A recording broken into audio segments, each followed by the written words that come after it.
반갑습니다. 이제 제가 오늘 그 소통에 대해서 이제 그 강의를 해달라는 요청을 받았습니다. 아마 우리 사회의 최근 화두가 좀 소통이죠? 예, 여러분들은 여러분 주변 사람들과 소통을 잘 하시나요? 예, 제일 잘 되는 사람이 누구예요? 누구하고 제일 소통이 원만하게 되세요? 잘 모르는 남. 제일 안 되는 건 예, 가족. 그렇죠? 남편과 얘기를 맞나요? 예. 제가 이제 최근에 저랑 친한 선생님이랑 얘기를 하다가 우리 남편하고 어제 이런 얘기를 했더니 선생님은 참 남편을 많이 배려해 주시는군요. 그래서 제가 남만큼 배려해. 자, 남만큼 배려하면 얼만큼 배려하는 거예요? 아주 많이. 그러니까 이제 제가 여러 가지 문장을 떠올려 봤습니다. 나는 우리 애들한테 조카만큼 친절해. 옆집 애만큼 다정하게 대해줘. 남편을 직장 상사처럼 대해. 자, 그러면 엄청나게 잘해주는 거 맞나요? 예. 근데 교과서에 혹은 역사적으로 어렸을 때부터는 누가 제일 소중하다 그래요? 가족이라 그러나요? 남이라 그러나요? 예. 근데 왜 가족은 그렇게 대하고 남은 그렇게 대하죠? 남만큼 배려해. 이 말을 제가 그냥 무심결에 해놓고도 이거 참 어려운 일이다 이런 생각이 들었습니다. 정작 매일 얼굴을 보고 얘기를 하는데 가족한테는 자, 남을 100만큼 배려하면 가족은 몇만큼 배려하세요? 그때 달라요. 30에서 60? 자, 왔다 갔다 하는 거는 뭐가 제일 중요해요? 왜 어떤 때는 30만큼 배려하고 어떤 때는 60만큼 배려해요? 예, 나의 기분입니다. 아니에요? 날씨인가요? 자, 그럼 이제 내 기분에 따라서 어떤 때는 배려를 하기도 하고 이제 배려를 안 하기도 한다고 하죠. 자, 그렇게 하는 이유는 뭘까요? 다른 사람은 기분 나쁘다고 막 함부로 하지 않죠. 자, 근데 가족들한테는 기분 나쁘면 짜증 버럭 내고 기분 좋으면 알았어 해. 그래 알았어 하자. 자, 이렇게 내 기분에 따라서 마음대로 하는 이유는 뭘까요? 자, 가족이니까 이해해줘야 된다. 가족이니까 참아야 된다. 이런 마음이 있으시죠? 예. 그래서 이렇게 꼼꼼하게 따지다 보면은 우리가 가까운 사이만큼 좀 배려를 안 하고 하고 싶은 대로 감정대로 하는 그런 경향성이 꽤 심하죠. 꽤 아주 많이. 자, 그러면 이제 이렇게 생각하실 수 있어요. 그럼 오늘부터 가서 꼭 참아야지. 날씨가 더워도 참고, 애가 숙제를 안 해도 참고, 말을 안 들어도 참아야지. 이제 이런 생각을 하실 수 있을 것 같아요. 근데 그런 결심을 많이 하셨죠? 자, 며칠 가요? 며칠 아니죠? 몇 시간이요? 제 생각엔 집에 도착할 때까지입니다. 그렇죠? 이렇게 문 딱 열면은 이렇게 확 하는 이제 감정들이 솟구쳐 오릅니다. 그래서 이제 제가 오늘 좋은 대화는, 좋은 소통은 어떻게 하는다라는 것들을 이제 알려드릴 거예요. 그러면은 결심을 이렇게 하시면 됩니다. 오늘부터 와서 애하고 잘 소통해 이렇게 생각하실 필요 없고요. 하루에 한 번이라도 이런 식으로 얘기해 본다. 하루에 한 번이라도 하시면 돼요. 우리의 문제는 평생을 거쳐서 한 번도 안 한다는 겁니다. 이제 그거는 아이들이 와서 저한테 얘기를 합니다. 제가 이제 병원에서 아이를 보는데, 이제 어린아이들은 이제 잘 표현 못 해요. 한 초등학교 3, 4학년까지는 엄마하고 얘기 많이 해? 네. 무슨 얘기 해? 숙제하란 얘기. 공부하란 얘기. 그런 얘기를 한대요. 그래서 다른 얘기는 많이 안 해? 안 하는데요? 자, 그럼 이제 우리가 이제 아이하고 얘기는 되게 많이 하잖아요. 근데 이제 이게 생활에 대한 거, 너 밥 먹을래? 안 먹을래? 뭐 먹을래? 씻었니? 안 씻었니? 숙제는 뭐 언제 할 거야? 야, 학원 갔다 와야지. 학습지는 빨리 자라. 자는 게 도와주는 거다.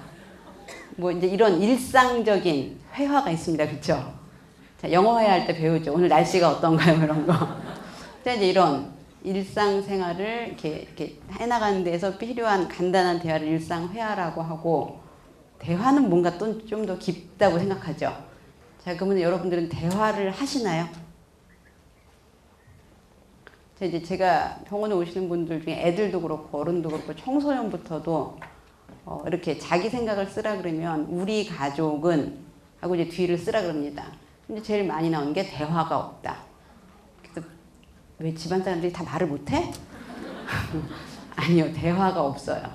네가 말한 대화라는 건 뭐니? 그럼 이제 잘 말은 못합니다. 근데 막연하게 가족끼리 정말 필요한 소통과 대화는 없다. 이런 것들을 굉장히 많은 아이들과 그다음에 이제 어머니들 같은 경우는 남편하고 대화하세요? 회화를 하세요? 대화를 하세요? 오늘 덥지? 밥 먹었어? 응. 알았어.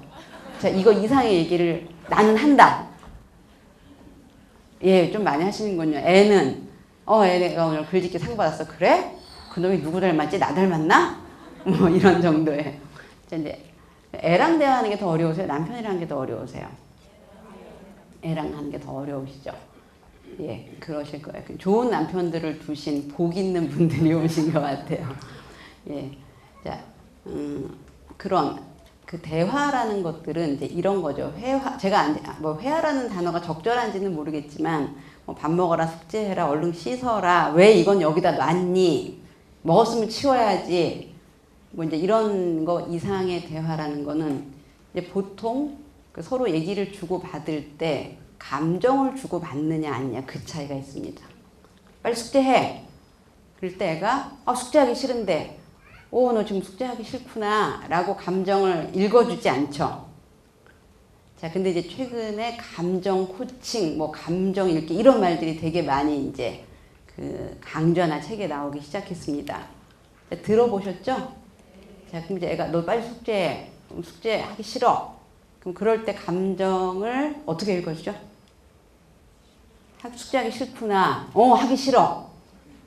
자, 다다음 주에 대부분 학기말고사 보죠.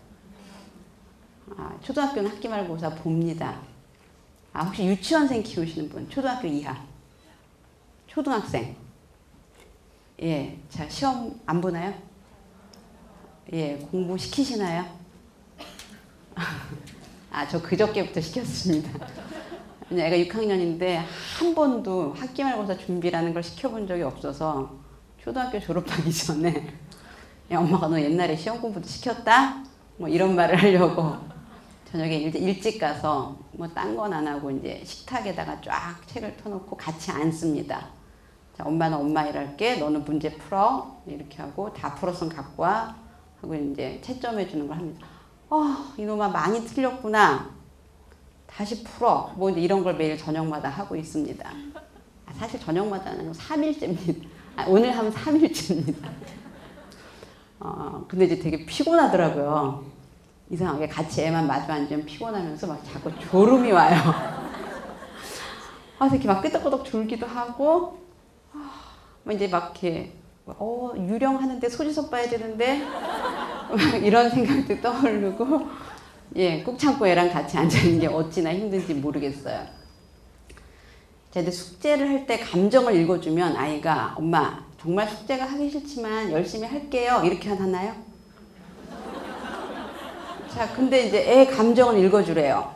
근데 감정을 읽어주면 원하는 결과가 안 나와요. 예, 너 빨리 가서 씻어. 나 씻기 진짜 힘들어. 그렇지, 피곤하지, 날도 덥고. 그 다음에 어떻게 돼요? 나 이따 씻을래. 그러면은 이놈의 자식이 엄마가 기껏 어디 가서 배운 거 했는데 거기서는 분명히 애들은 마음을 읽어주면 다 한다 그러죠. 예.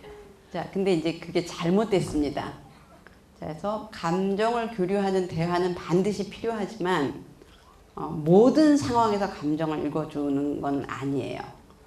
자, 감정을 읽어줄 필요가 없는 상황이 있고, 자, 그 다음에 이제 감정 코칭은 마음을 읽어준다가 아닙니다. 감정 코칭은 마음은 읽어주고 행동은 통제한답니다. 이게 완성된 문장이에요. 자, 마음은 알아주되 행동은 통제하는 거죠. 그러니까 숙제하기 싫어? 그래 피곤하고 하기 싫겠다. 까지 마음을 알아주는 거죠. 근데 너 지금 해야 돼. 자, 근데 이렇게 자꾸 앞에만 잘라서 얘기해요. 앞에만. 마음을 알아주세요.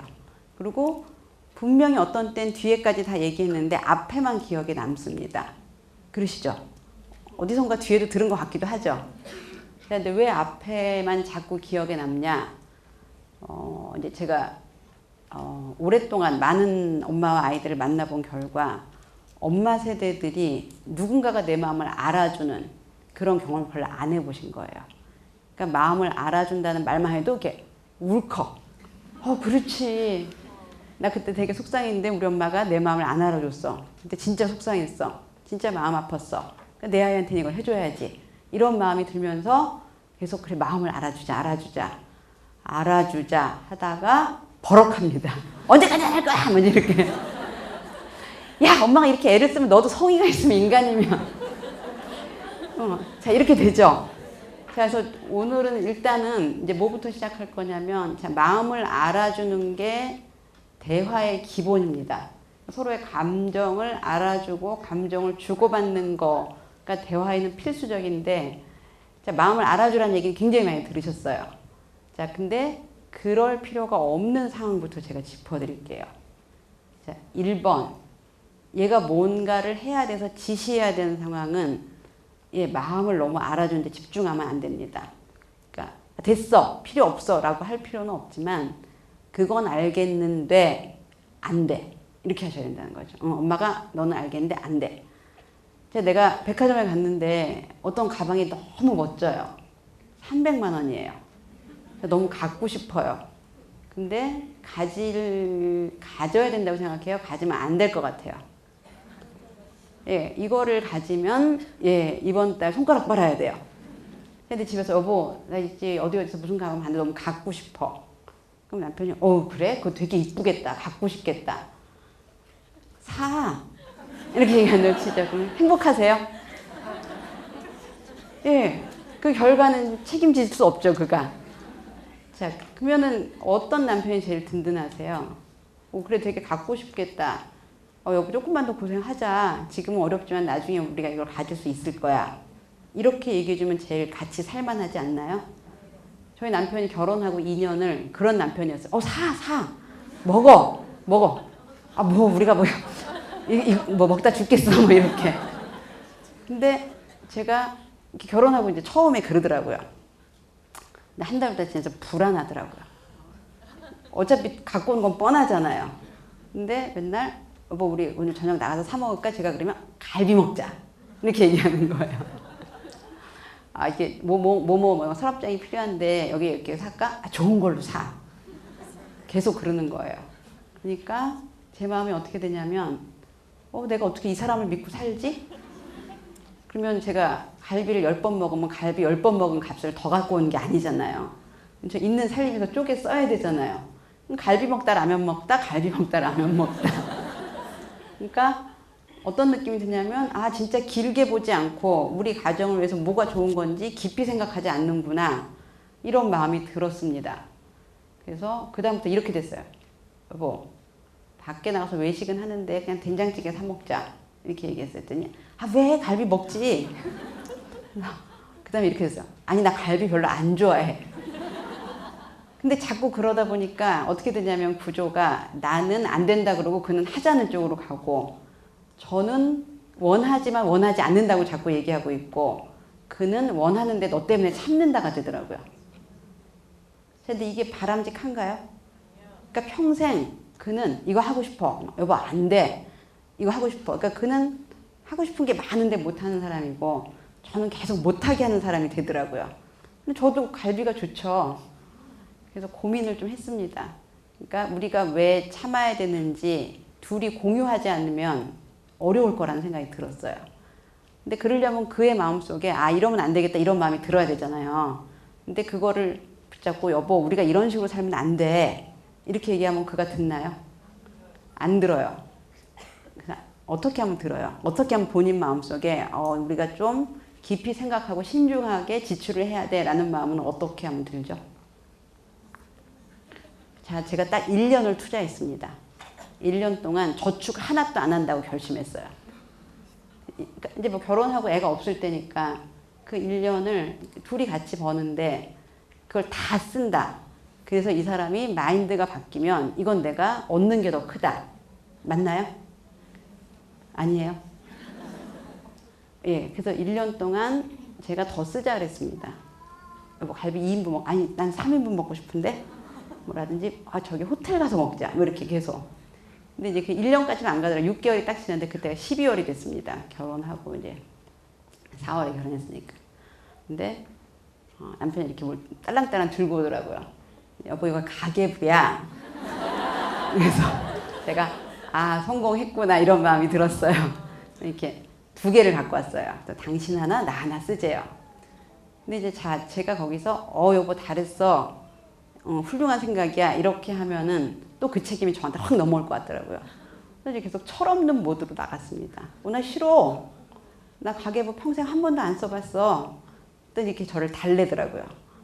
제가 이제 그때 임신 8개월이니까 말 같은 거 함부로 하면 안 되잖아요.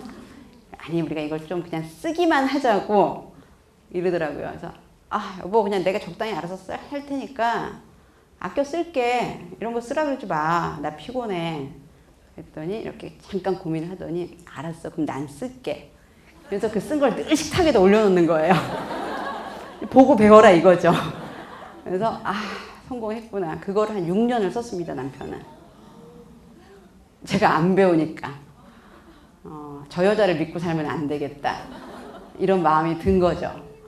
자, 저는 이제 심리학자입니다. 심리학자이기 때문에 저한테 오는 사람들을 도와주기 위해서 행동을 바꾸는데 대단히 집중해요. 제가 성공적으로 남편의 행동을 바꿨나요? 예, 지금까지 사실은 크게 그가 돈을 많이 쓸까봐 걱정은 잘 하지 않습니다. 이렇게 어느 지점이 되면 이렇게 약간 정신을 번쩍 차리는 것 같아요. 왜냐면 믿을 데가 없거든요. 저는 믿을 수가 없거든요. 그래서 저는 이렇게 가끔 돈을 많이 쓰는 편은 아닌데 한 번씩 이렇게 크게 써요. 근데 그거 사실 이렇게 뭐 어차피 아주 크게는 아닌데 일부러 훨씬 더 즉흥적인 척하고 써요.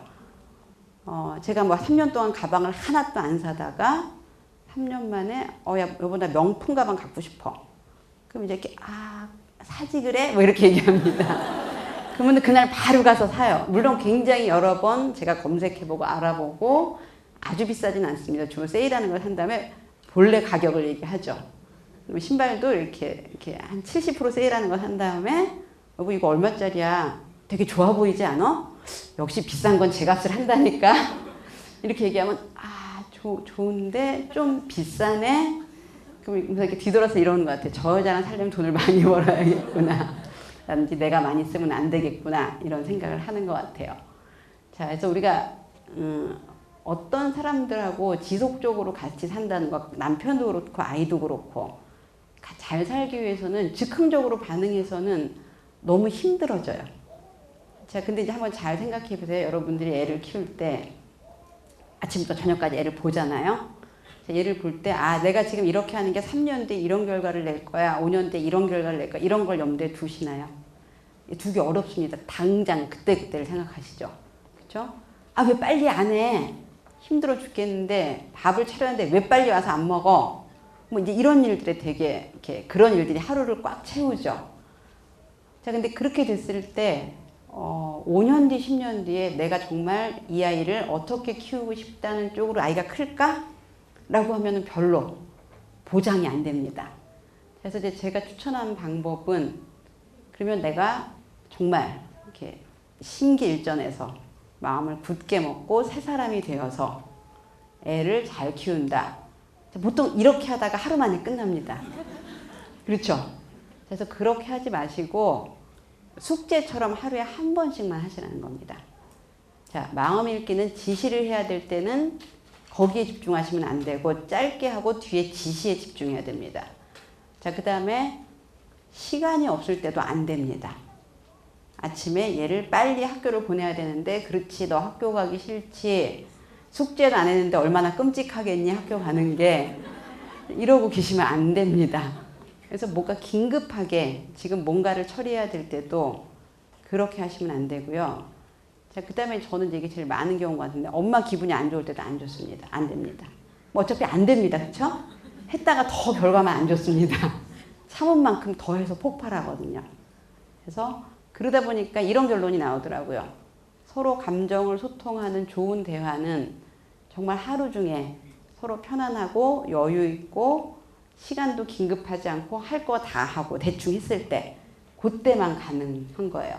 근데 그때라도 한 번씩만 해주시면 하루에 언제부터 편해지시냐면 중2, 3 때부터 편해집니다.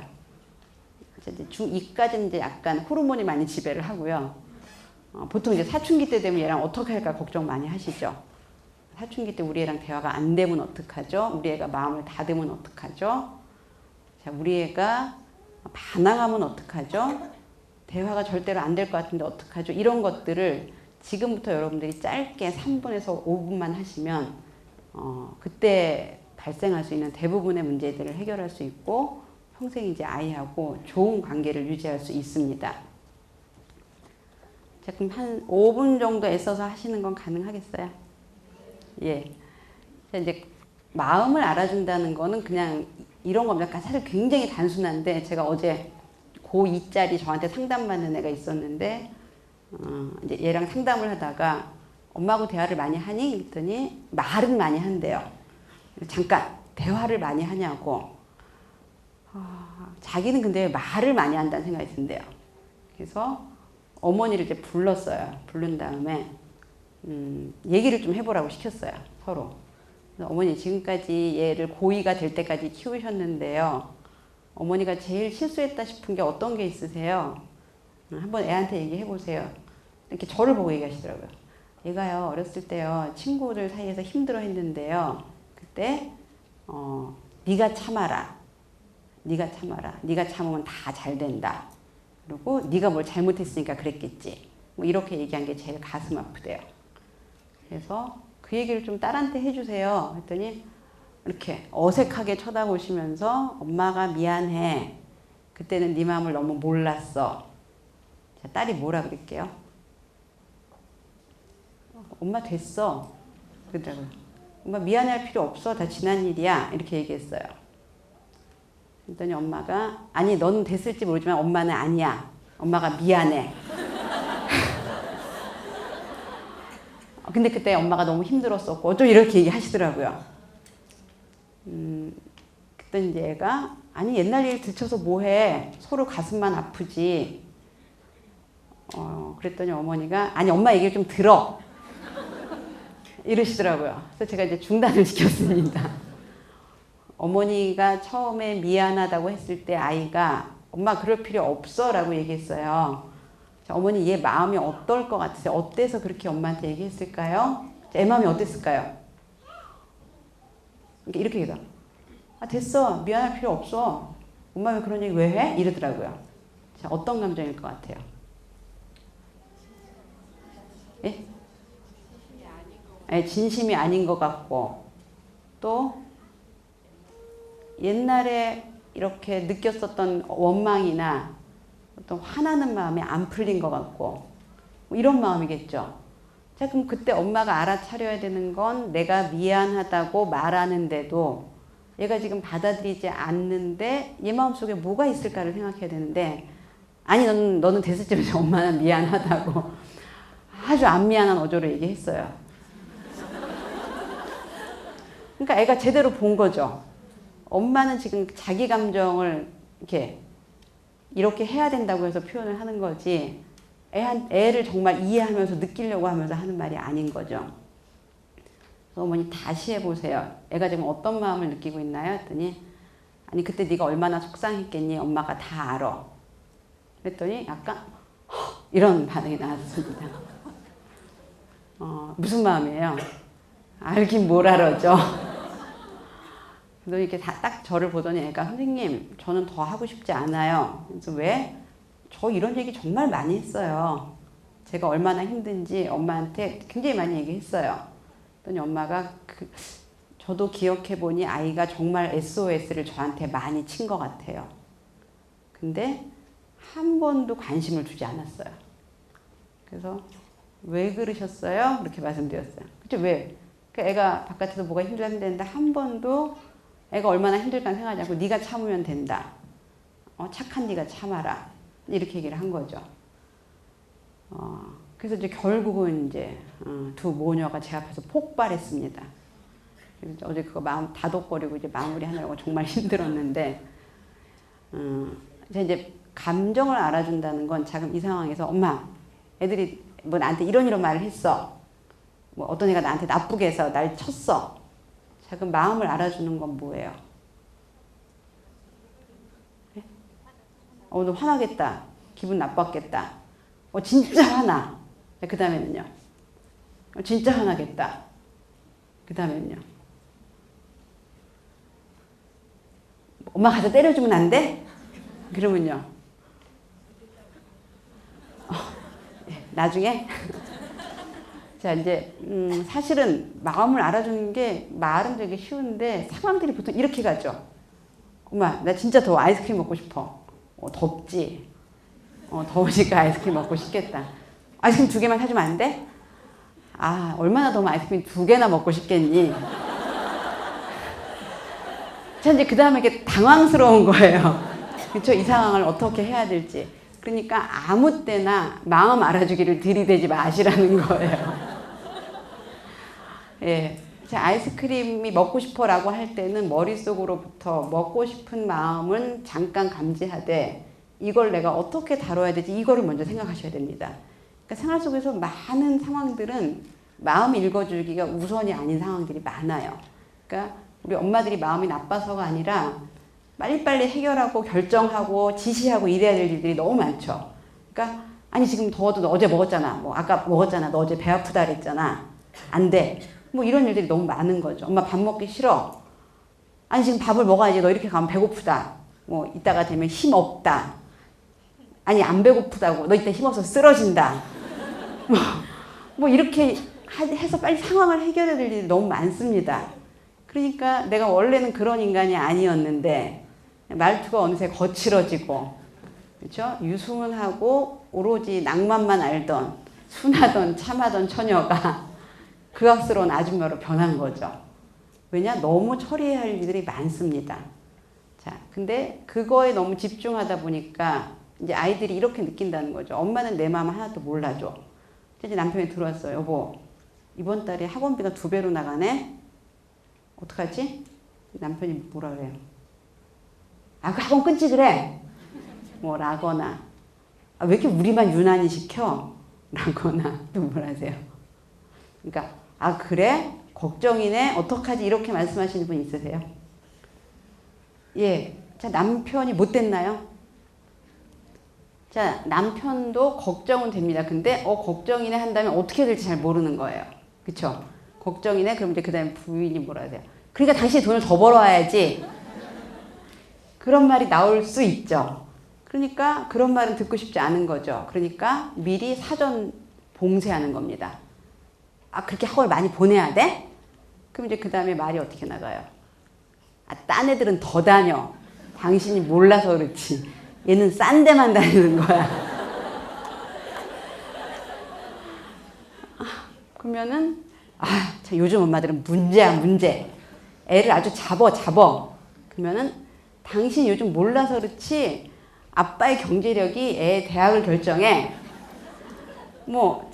이거 근데 두 분 다 마음이 나빠서가 아니에요.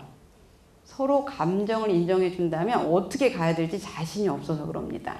자, 그래서 마음을 알아주는 대화는 그 사람의 감정을 이제 인정하는 거. 그러니까 그게 무엇이 됐든 간에 그 사람의 감정을 인정하고, 자, 수용하는 거라고 하면 이렇게들 하시더라고요. 네가 화가 나겠구나. 너도 가서 한 대 때려. 근데 그냥 딱 감정을 인정하는 것까지만 하시면 됩니다. 자, 그러니까 지시나 통제가 필요한 상황에서는 하면 안 되는 거예요. 하면 이상해집니다. 동생이 네 거 뺏었어. 너 화났겠다. 그럼 너도 뺏어.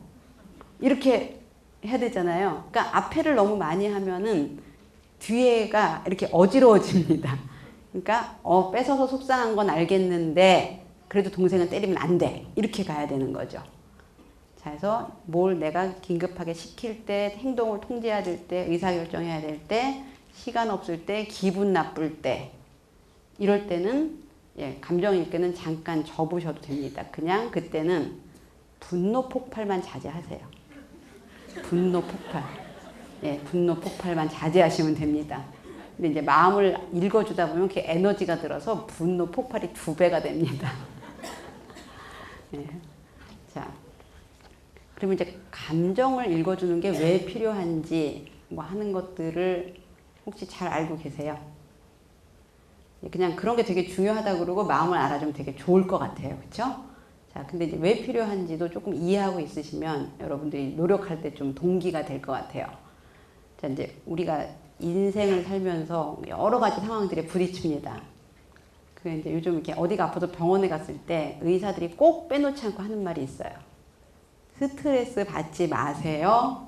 이렇게 얘기하면 아니 참네. 내가 무슨 받고 싶어서 받나? 이런 생각이 들죠.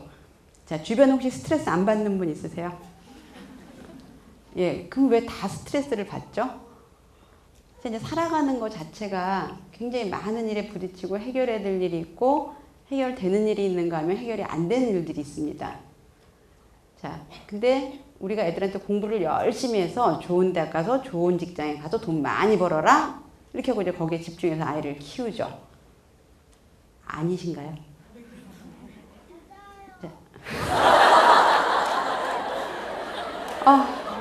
어머니 잘 새겨 들으셔야 될 것 같아요.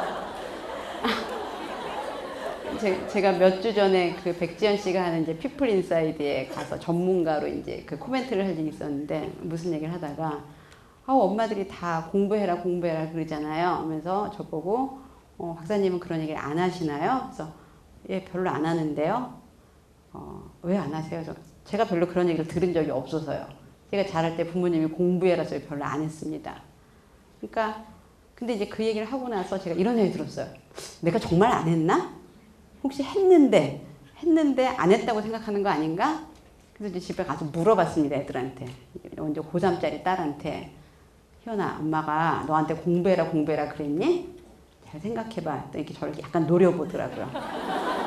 엄마가 너무 안 해서 내가 서운하다는 거잖아.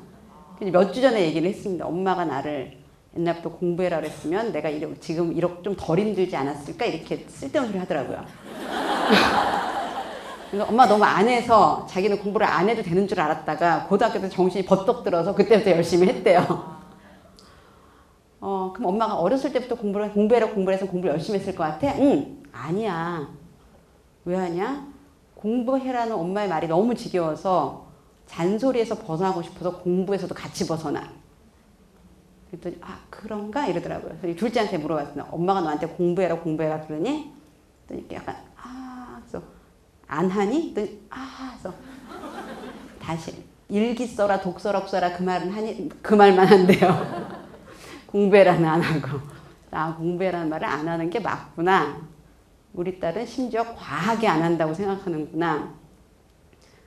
근데 걔가 참 이상해요. 제가 한 작년에 너무 공부하란 말을 내가 안 하나 보다.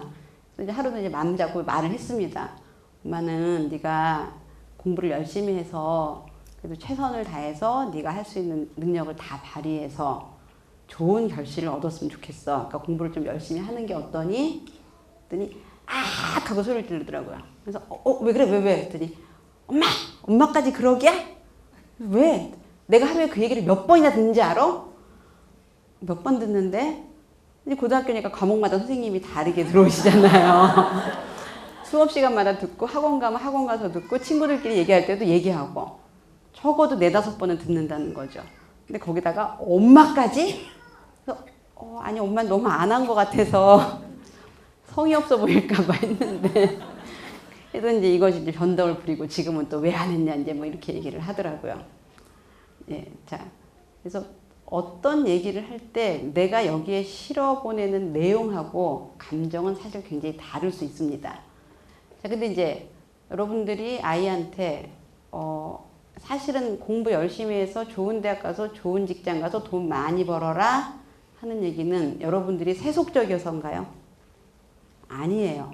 뭐냐면 그렇게 하면 좀 인생의 힘든 일을 덜 겪지 않을까 이렇게 생각하시는 거죠. 그러니까 얘가 돈이 좀 많으면 좀 삶을 편안하게 살 수 있지 않을까? 라든지 좀 학력이 높으면 좀 스트레스가 된 일을 덜 겪지 않을까 이런 마음이시죠. 그러니까 인생에서 힘들고 고달픈 일을 좀 덜 겪었으면 좋겠다. 근데 내가 아는 방법은 공부 많이 해서 돈 많이 버는 밖에 없는 거예요. 근데 사실 공부 많이 해서 돈 많이 버는 거 아니에요. 그건 제가 많이 봤습니다. 제가 공부한 양 대비 버는 돈은 좀 아니더라고요. 요즘은 대학원 박사과정 나와서 교수로 초임을 받는 게 굉장히 낮습니다. 적어요. 자, 근데 이제 힘든 일이라는 게 우리가 어떤 일인지 생각해보면 주로 마음이 상하는 일이죠. 스트레스 받는 일. 자, 그럼 돈이 많으면 마음 상하고 스트레스 받는 일이 적나요? 잘 모르겠죠. 제가 봤을 때는 이게 자, 돈에 대해서는 이제 연구 결과가 이런 게 있어요. 어느 범위 안에 있어서 먹고 사는데 아주 압박받지 않는 정도면 그 정도만 되면 거기서부터 돈이 더 많은 건 행복을 보장해주지 않는다고 되어 있어요. 뭐 예를 들면 내가 한 달에 500만 원이 있으면 그냥 그럭저럭 크게 쪼들리지 않고 살아. 그러면은 500에서 400, 300으로 가면서록 힘들어집니다. 근데 500에서 600, 700 된다고 더 편해지지 않는다는 거예요. 그거는 많은 사람을 대상으로 한 연구에서 나왔습니다. 그러니까 적당히 네가 너무 쪼들린다는 느낌 받지 않을 만큼만 벌면 된다는 거예요. 자, 그 다음에는 뭐가 결정을 하느냐? 어떤 일에 부딪혔을 때 그 일에 대한 내 마음이 결정한다는 겁니다. 자, 그 무슨 얘기냐? 자, 주변을 한번 잘 생각해 보세요. 유난히 스트레스 많이 받는 사람 있지 않나요? 내가 볼 땐 별로 걱정할 일 아닌데 과하게 걱정하네. 자, 반대도 있습니다. 나 같으면 되게 걱정할 것 같은데 저 사람은 걱정을 별로 안 하네. 뭐 그런 게 있죠. 자, 그러면 똑같은 일에 대해서 사람마다 다르게 느낀다는 거죠. 예. 저희 딸이 오늘 아침에 남자분들이 계신데, 엄마 생리 진짜 짜증나. 토 나와 이러더라고요. 생리가 너한테 뭐라 그러디? 그랬더니 아니 시험 공부하는데 너무 짜증난대요. 그럼 엄마가 대신 얘기해줄게. 생리 대신 나는 네 몸의 일부야 이렇게 얘기하는데 그랬더니 그래서 너 엄마 토 나오지 않아? 그럼 매달 토해야 되겠다? 근데 그냥 마음은 이해가 돼요. 애가 고3이고 되게 힘든데 날은 덥고 아마 거기도 28도가 넘어가 에어컨을 켜주는 모양이에요.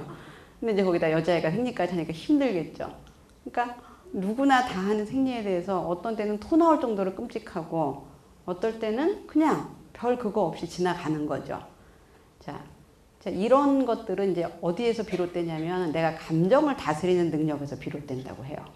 내가 어떤 사건을 겪었을 때 우리는 보통 그 일 때문에 화가 난다고 생각합니다. 그 일 때문에. 근데 이렇게 제가 많은 분들의 얘기를 들어봤는데 잘 들어보면 별일 아니에요. 애가 싫다고 이렇게 얘기했을 때 어떤 때는 저 녀석이 다 컸네. 이러다가 어떤 때는 저놈이 뭐 이런 마음이 들죠. 그러니까 어떤 일이 일어나는 거가 물론 어느 정도 영향은 미치지만 훨씬 더 큰 거는 거기에 대한 우리의 반응이라는 거죠. 내가 거기서 어떤 반응을 보이고 거기서 생기는 내 감정을 얼마나 다스릴 수 있느냐가 우리가 스트레스를 얼마나 느끼고 그것 때문에 얼마나 힘들어 하는지에 아주 결정적인 영향을 미칩니다. 맞나요? 예. 자, 그럼 우리가 공부를 열심히 해라 하는 만큼 감정을 잘 수용하고 다스리는 방법을 가르쳐야 된다는 결론이 나오죠. 예. 자, 그것도 맞나요? 예. 엄마는 네가 정말 행복했으면 좋겠어. 자, 그러니까 어느 범위 내에 네가 너무 쪼들리고 압박받지 않을 만큼 돈을 벌 수 있는 그런 정도의 능력과 직업을 가졌으면 좋겠어. 인가요? 아니면 SKY, 스카이를 가서 아주 좋은 데서 돈을 많이 벌었으면 좋겠던가요? 자, 하면 좋죠. 근데 그거는 되기도 하고 안 되기도 하죠. 내 힘으로 안 되는 부분이 분명히 있습니다. 근데 그거를 목표로 삼으면 지금부터 20살까지가 아주 지옥 같을 수 있어요. 그렇죠. 거기에 목숨 걸면. 근데 더 중요한 건 그런 과정에서 이쪽을 잃는다는 거죠. 네가 충분히 성숙해 가면서 발달해 가면서 네 삶에서 부딪히는 일들을 어떻게 받아들이고 어떻게 판단하고 그 감정을 어떻게 다스려야 되는지를 가르치는 걸 할 수가 없습니다. 그냥 바로바로 시켜야 되거든요. 학원 가라, 과외해라, 숙제는, 공부는 야 지금 잠이 오냐 네가 인간이? 뭐 이렇게 가야 되는 거죠. 그러면은 이제 이쪽은 됐는데 이쪽이 안 된 사람들이 생깁니다. 그런 사람들이 어떻게 되는지 저는 의과대학에서 대단히 많이 봤습니다. 힘들게 의과대학에 와서 힘들게 6년을 마친 다음에 인턴 레지던트에서 그만둡니다. 그러니까 그냥 공부하는 건 별로 감정이 많이 안 생겨요. 근데 막상 와서 윗사람들하고 같이 지내고 한자고 지내는 과정에서 그 스트레스를 못 견디는 사람들이 엄청 많아졌습니다. 그래서 중간에 그만둔 사람 굉장히 많아졌고요. 이제 제가 이제 간호사들도 가서 이제 강의하고 그러는데 간호 팀장님이 요즘은 힘들어서 못 해먹겠대요. 신규 간호사들이 너무 많이 그만둔대요. 이직률이 엄청 높대요. 그리고 유치원에 가서 강의를 하면 유치원 원장님이 못 해먹겠대요. 신규 교사들이 너무 이직률이 높대요. 그 다음에 그분들이 공통적으로 하는 얘기가 엄마들이 전화를 그렇게 하신대요. 아니 왜 우리 이렇게 늦게 보내요? 퇴근 시간이 원래 몇 시 아닌가요? 이제 저희 의과대학에서 작년에 학생들이 하도 공부를 안 해서 저희 학장님이 큰 마음 먹고 7명을 유급을 시켰어요. 근데 제가 봐도 정말 걔네들은 좀 혼나야 됩니다. 제가 수업 시간에 들어가면 처음부터까지 스마트폰 하고 있어요. 대학생들이. 저는 이제 공부는 둘째치고 예의가 아니라고 생각해요. 근데 저희가 의과대가 한 학년이 50명이거든요. 이렇게 보면 다 알아요. 얘네들을 6년 동안 가르치면. 근데 뭐 여기 김기수라는 애가 매일 스마트폰하고 놀았다고 치죠. 그럼 그게 매 시간 그러겠죠. 그럼 걔를 누가 뽑아줄까요? 50명밖에 안 되는데 벌써 다 소문이 납니다. 걔는 진짜 수업 태도 안 좋아. 아니야. 그러면 걔는 인턴 레지던트 가기 어려워요. 근데 아이들이 그런 생각을 하나도 못 하더라고요. 그냥 와서 그 수업이 시험에 많이 나오면 열심히 좀 듣고, 시험에 안 나오면 그냥 하고 싶은 거 하고 옆 사람하고 떠들고, 심지어는 자리도 옮겨가더라고요. 그래서 제가 한 애가, 이렇게 한 여자애가 하도 그래서 이제 와서 저희 학장님한테 말씀드려서, 선생님, 1학년에 얘 어떤 애예요? 왜? 수업 시간에 자리를 옮기다. 걔는 유명한 애야. 선생님, 얘는 정신과에 뽑으면 안 될 것 같아요. 절대 안 되지. 땅과도 안 돼. 예, 그러니까 그냥 제가 여기 이렇게 앞에서 강의를 하는데 앞에 사람이 없다는 듯이 뒤에서 이렇게 돌아다니고 얘한테 가서 얘기하고 쟤한테 가서 얘기하고. 근데 그 아버님은 이제 의사래요. 예. 자, 그러니까 아이들이 다른 사람을 대하는 태도와 자기 감정을 다스리는 걸 배우지 못하면 참을성과 자기 인생에서 부딪히는 많은 사건에 대해서 그거를 수용하고 자기를 발전시키는 방향으로 흡수하는 게 굉장히 어려워집니다. 그러니까 이혼율도 굉장히 늘었어요. 이직률도 굉장히 늘었어요. 직업을 유지하지 못하는 사람들도 굉장히 늘었습니다. 요즘 취업률이 낮다고 하지만 제가 보기에는 나는 이런 일 못해 하는 사람들도 꽤 많을 거라고 봐요. 내가 이렇게 일하고 이 돈 받는다고? 자, 근데 그거를 생각해보면 아주 쉽더라고요. 스타벅스에 가면 커피가 얼마죠? 한 4,000원, 5,000원 하죠. 그 다음에 조금 더 비싼 건 6,000원, 7,000원 해요. 자, 스마트폰은 한 100만 원 하죠. 한 달에 스마트폰 요금이 얼마쯤 되나요? 예, 5만 원에서 7만 원 정도 되죠. 근데 엄마들이 이걸 해주는 거죠, 애들한테. 그렇죠? 스마트폰 사주고 요금 대주고 그 카페 가서 커피 마실 용돈 주고, 그 다음에 여자애들은 좀 좋은 화장품 사주고 좋은 옷 사주고. 자, 그럼 얘한테 한 달에 얼마쯤 들어가나요? 좀 꽤 들죠? 자, 근데 애들은 아무것도 안 해도 엄마가 그 돈을 대줬어요. 아빠가 그 돈을 대줬어요. 근데 네 힘으로 이제 벌어서 해야 되는 때가 된 거예요.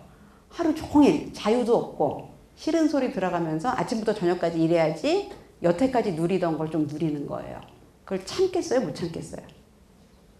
어렵습니다. 어려워요. 제가 작년에 강남의 모 놀이학교에 가서 강의한 적이 있는데, 그 전에 이제 그날은 이제 강의가 2군데였어요. 저기 목동에 있는 백화점에서 하고 이제 강남으로 왔는데 시간이 1시간쯤 남았어요. 그래서 뭘 하지 하다가 이제 정말 오랜만에 백화점에 왔네. 그래서 이제 백화점을 돌았습니다. 그때가 겨울이었는데 이제 제가 부츠가 하나도 없었어요. 근데 그 애가 되게 추웠던 겨울이라 아, 부츠가 좀 하나 있어야 되겠다. 있었으면 좋겠다. 그래서 이렇게 이제 돌아다녔습니다. 근데 이제 가격표는 안 보고 모양만 봤어요. 저거 마음에 드네? 그래서 갔습니다. 그래서 저거 좀 보여주세요. 보여주는데 가격이 70만 원이더라고요. 그래서 제가 그리고 하지 말아야 될 말을 했어요. 이건 부추 가격이 아니네요. 그리고 이렇게 조용히 놓고 갔습니다. 근데 이런 생각이 든 거죠. 어떤 20몇 살짜리 여자애가 그 부추를 사고 싶어요. 근데 우리나라 대졸 초임이 200이 좀 안 됩니다. 그 부추를 사야 되나요? 말아야 되나요? 못 사죠. 어렵죠. 근데 그러면 얘네들은 이런 정도의 부츠, 옷 이런 것들을 부모가 사주면 그 다음에 어떻게 적응하지? 이런 생각이 들었어요. 이제 놀이학교 가서 그 얘기를 했습니다. 애가 25살이 됐을 때 첫 월급을 받았는데 내 생활 수준을 내 몸 하나 꾸미는 것밖에 안 됐을 때 얘네들이 어떻게 이 빡빡한 사회생활을 견디겠냐? 그랬더니 그 어머니 표정이 약간 쌀쌀 맞아지더라고요. 그러니까 약간 제가 알았어요. 사주면 되지 뭐. 자, 그럼 그 아이는 언제 어른이 되죠? 그래서 여러분들이 가는 방향이 어떤 방향인지 생각해 보셔야 돼요. 얘를 정말 자기 자신을 스스로 책임지고, 자, 그 다음에 가정을 이루면 가족을 책임져야 되죠. 가족을 책임지는 어른으로 내가 키우려고 하는 건지, 아니면 어떤 스펙을 잔뜩 가진 아이로 키우는 건지. 자, 근데 어른으로 키우는 데서 이 감정 코칭이 굉장히 중요하다는 거죠. 뭐냐면은 감정을 견디고 조절하고 수용하는 능력이 없으면 어른이 되기 어렵습니다. 자, 애기들은 기저귀만 젖어도 빽 하고 울죠. 배고프면 바로 웁니다. 그리고 아무 때나 화장실 가죠. 자, 이제 1학년 교실에 처음 가면 애들이 중간중간에 화장실 갑니다. 1학년 2학기가 되면 안 갑니다. 왜 안 가요? 규칙에 적응하기 시작하는 겁니다. 그러니까 하고 싶은 걸 즉각적으로 해야 되는 걸 하고 싶고 바로 즉시 지금 하고 싶어. 이거를 점점 참아나가는 게 어른이 되어가는 과정이라고 그 심리학자들과 정신의학자들은 얘기하고 있습니다. 제가 지금 밖에 나가는데 하얀 벤츠가 확 지나가요. 너무 갖고 싶어요. 자, 할부로 사면 살 수 있을 것 같아요. 그럼 바로 벤츠 매장으로 가요. 이게 성숙한 행동인가요? 아니죠. 아닌 겁니다. 제가 벤츠가 너무 갖고 싶어. 저 하얀 벤츠, 야, 간지난다. 그 다음에 이제 생각을 해야죠. 내가 지금 저 벤츠를 살 수 있나? 내 차가 몇 년 됐지? 바꿀 때가 됐나? 저 할부를 내면은 애 학원비를 낼 수 있나? 이제 뭐 한 두 번째 단계에서 이미 X입니다. 예. 자, 그렇게 사는 게 어른이라는 거죠. 근데 또 어떤 분들은 그게 너무 안쓰럽대요. 애가 그렇게 사는 게. 안쓰러우세요? 지금 그렇게 살면 안쓰럽죠. 그렇죠? 애가 5살에, 10살에, 15살에 그렇게 살면 안쓰럽습니다. 근데 제가 볼 때는 삶이라는 건 끊임없이 다가오는 도전과 어려움, 그 다음에 어떤 사람이 성공하느냐 성공하지 않느냐는 그거를 어떻게 극복해 넘어가는가에 달려있는 거죠. 나 너무 힘들어. 그래 쉬어라. 이렇게 갖고는 뭔가를 이뤄낼 수가 없습니다. 아무리 스카이를 낳아도 그것만으로 보장되는 건 없어요. 근데 우리 애들이 인생의 첫 관문조차도 넘어가지 못하는 애들이 너무 늘었습니다. 그 첫 관문이, 성인이 됐을 때 첫 관문이 남자애들은 군대더라고요. 지금 저희 과장님이 인터넷을 다 뒤져보라 그랬어요. 왜 그렇게 병사형 진단서를 쓰러 온 애들이 많냐? 혹시 우리 병원이 많이 빼준다고 소문난 거 아니냐? 너무 많이 와요. 뭐냐면 자기는 죽어도 군대 못 가겠다는 거예요. 그래서 왜? 하고 물어보죠. 저희가 평가를 했더니 거기 가면 하라는 대로 해야 된다면서요. 전쟁하는데 하라는 대로 해야 되잖아요. 그렇죠? 전쟁하는데. 군인들은 전쟁을 하기 위한 인력이고 전쟁에 가서 명령에 따르지 않는 건 굉장히 심각한 문제죠. 그리고 다 같이 잔다면서요. 전 딴 사람이랑 같이 못 자요. 전 답답해요. 뭐 이렇게 얘기합니다. 걔 말도 맞죠. 걔 말이 맞습니다. 그래서 군대를 안 가요. 군대를 물론 그런 이유로 답답하냐? 마음을 읽어주죠. 힘들지. 그렇지. 야, 힘들겠다. 그래, 넌 가지 마라. 자, 이렇게 되면 이제 그 다음에 이제 사회에 간다. 회사에 가는데 저 이렇게 일찍 이른 시간에 못 와요. 저 원래 아침잠 많아요. 저 올빼미형이에요. 그럼 회사에서 마음을 읽어주나요? 이제 다 어림도 없는 세상이 애들 앞에 기다리고 있다는 거죠. 우리가 안쓰럽다고 계속 대신해주고 피하게 해주면 그 아이는 세상에 들어갈 수가 없게 됩니다. 너무 많이 봐요, 제가. 너무 많이 봅니다. 근데 하루는 저희 아들이 이제 태권도 학원에 갔다가 찔찔찔 울면서 왔더라고요. 왜 울어? 사범님이 때렸대요. 어디를? 발바닥을. 막 이제 울고 있어서 좀 내버려뒀다 좀 잦아든 다음에 왜 맞았어? 높이뛰기 못했다고. 그래서 높이뛰기를 못했어. 근데 높이뛰기는 애들마다 할 수 있는 게 다르잖아요. 못했다고 때리는 건 좀 아닌 것 같더라고요. 그래서 이상하다. 못했다고 때렸어? 근데 제가 이제 그 사범님을 본 적이 있어요. 그렇게 막무가내로 하시는 분이 아니에요. 뭔가 이유가 있을 거라는 생각이 들었습니다. 그래서 조금 있다가 네가 몇 센치를 뛰었어? 했더니 뭐 80cm가 뛰었대요. 잘 기억은 안 60cm인가? 그럼 다른 애들 몇 cm 뛰었어? 한 20, 30cm 더 뛰었더라고요. 그래? 네가 높이뛰기를 잘 못하니? 근데 엄마가 생각하기엔 사범님이 너를 혼냈으면 분명히 네가 더 잘할 수 있는데 그래서 그랬을 것 같은데 그때 이렇게 약간 그 다음에는 110cm 뛰었어. 그러니까 얘가 열심히 하지 않은 거예요. 띵까띵까하고 할랑할랑하고 슬슬 걸어다 픽 뛰었겠죠. 그래서 그 다음에는 높이. 그래서 이거를 태권도 하는 걸 끊을까 전화할까 하는 마음이 싹 사라지면서 어차피 너는 그런 세상에 나가야 된다. 아들아. 그렇죠?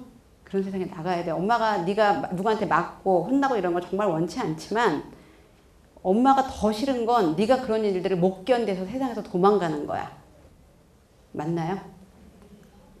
그냥 힘든 일도 생기고 세상에 부당한 일이 많나요? 적나요? 예, 많다고 우리가 느낍니다. 자, 그거 부당한 일이 생길 때마다 힘든 일이 생길 때마다 난 이런 세상에서 살 수가 없어. 정말 나쁜 세상이야. 이렇게 하고 세상에서 도망치면 걔가 어디 가서 뭘 하고 살까 이런 생각이 들었습니다. 그래서 자, 그럴 때 필요한 게 이제 마음 읽기라는 거죠. 발바닥 맞아서 아팠겠다 야. 어디 봐? 아무렇지도 않더라고요. 근데 그냥 약간 조금 빨간 것도 같고 뭐 아까 많이 아팠대. 아까는 많이 빨갰겠다 야. 지금은 많이 괜찮아졌구나. 그래. 맞아서 속상했겠네. 뭐 이제 이 정도 했습니다. 그리고 이제 조금 내버려 둔 거죠. 왜냐면은 감정을 추스리고 스스로 진정시킬 시간을 준 겁니다. 자, 이제 여기서 이제 중요한 감정 코칭의 단계가 나오는데, 감정 코칭이라는 거는 엄마가 애 감정을 달래주는 걸 말하는 게 아니에요. 자, 애 감정을 인정해주고 수용해주면 애는 자기 감정에 대해서 막 그렇게 압도되지 않고 이제 달래기 시작한다는 거예요. 왜 그랬어? 누가 그랬죠? 책상에 부딪혀서 저놈 책상 뗐지? 이런 게 아니라는 겁니다.